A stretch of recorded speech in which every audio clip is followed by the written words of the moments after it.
All right, so in that last video, we talked about the noise on this side, and I was showing you guys the play in this unit.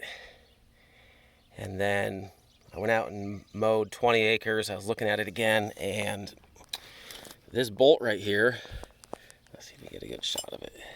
This bolt right here that holds this on had unthreaded itself. So that's where all the play was coming from, was just that.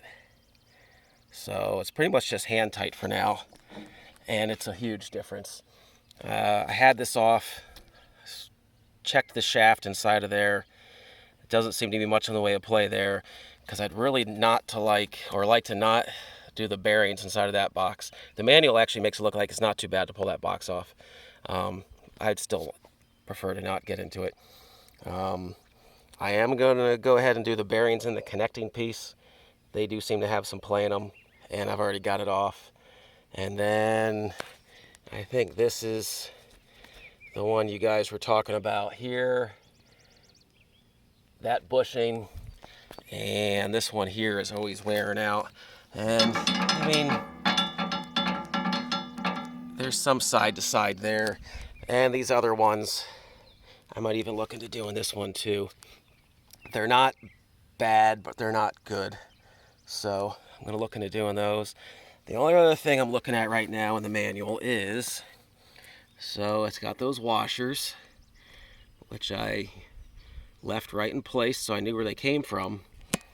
But I'm looking at this diagram in the manual, and it shows 4 washers on our castle nut side. Those are marked D, and 1 on this side. And what I found was 4 on this side and 1 on the castle nut side. This little guy right here would have been over on this side behind the castle nut. So it's making me wonder if whoever did this last put those in backwards. The manual's not a ton of help, because it simply says install washers, use the same quantity as was removed. So I don't know, is this a good example, or is it kind of a generic example of, yeah, that's where washers go, just put them back however you found them. So we'll have to play around with that and see.